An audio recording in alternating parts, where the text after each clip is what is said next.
Hey guys, Cigar Surgeon here with another Cigar Federation video review. Today we're reviewing a Davidoff. Now I haven't done a lot of Davidoff reviews. Part of its price point, part of its availability. I don't really get a lot of samples sent to me by Davidoff, and really, why would I? So this was sent to me by a friend, Tim, from Havana Controls. It was a very nice gift for review. It is the Seleccion 702.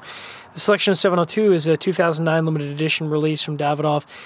It's 6 5/8 by 48. They call it a Toro Especial, but let's really call it what it is. It's a Churchill. If it's 7 by 48, it'd be a Churchill. So it's 3/8 of an inch short of a Churchill. It's called a Toro Especial. To me, a Toro starts at 50 ring gauge. If it's lower than 50 ring gauge and it's 6.5 inches or longer, it's a Churchill. At any rate, moving right along. Dominican, of course, as all Davidoff, or most Davidoff cigars are. I guess they've recently come into making the Davidoff Nicaragua. Fillers, Dominican, use Piloto Cubano, Olor, and San Vicente. MSRP on this is $26, which is, that's a few bucks. Obviously, the cool thing about this is it's 2009. I haven't really smoked a lot of super aged non-Cuban cigars for review.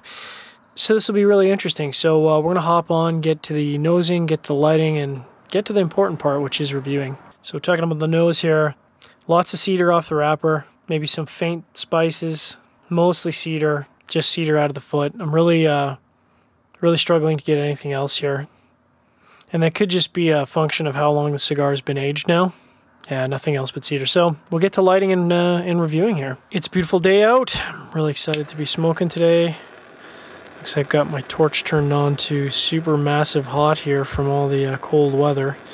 Of course, the problem with smoking in Canada is, unfortunately, the cold weather and lighters does not play well together. Got a really good toast going on. Good now. Give it a cut with my V-cutter, as always. I find it a great way to test the draw. I mean, if you do find the draw tight after doing a V-cut, you can always do an X-cut. Really shouldn't need any more than that. Interesting. First few draws, and I know this is a terrible expression, but it's very Cuban-esque. If I didn't know any better, I'd say it had some Cuban filler in it. The draw finishes with a little bit of hay. Obviously, that's just my first initial impressions. Draw is good, right in the ideal zone. Lots of chocolate on the retrohale. Very, very smooth and creamy. Almost really no, well, actually, I was going to say there's no spices, but now all of a sudden I get a very, very light pepper on the tip of my tongue. Tons of chocolate, though. Oh, my gosh.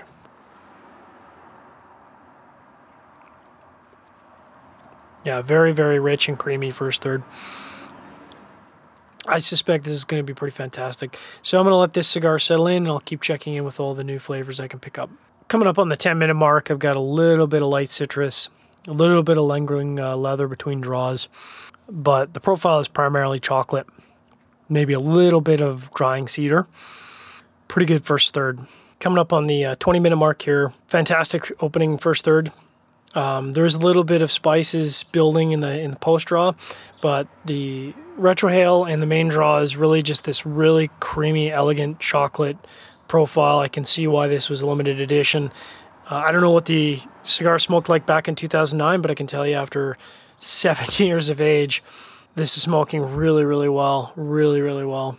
One thing to note is there is a little bit of like a sour, citrus-sour combination with some hints of chlorophyll at the end of the draw. I kind of noticed it and remarked on it as it has started out, and it's there. It's very subtle. I mean, you really have to reach for it at the end of the draw, but it's there. It only lingers for a couple seconds, and then it's completely gone, and that leather that I'm picking up on the post-draw, very light leather, takes over at that point.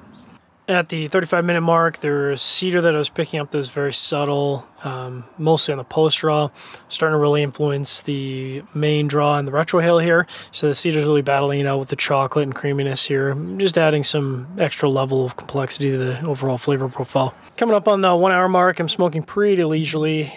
You got to give a cigar like this, especially with a lot of age on it, a lot of respect, and take your time, enjoy it, pick up all the flavors you can. So I'm probably going to be in the middle third here in about 10 minutes. Not a lot of profile changes. I mean, I don't think it necessarily needs a lot of profile changes, but it's really good. Based on the first third, I would say this is pretty easily a box split. Now, obviously, I'm not taking into account the price, and the price is not inexpensive. So you got to balance that out, and obviously the fact of getting your hands on these, if they're even available on the primary market. I'd imagine at this point it's probably a secondary market only.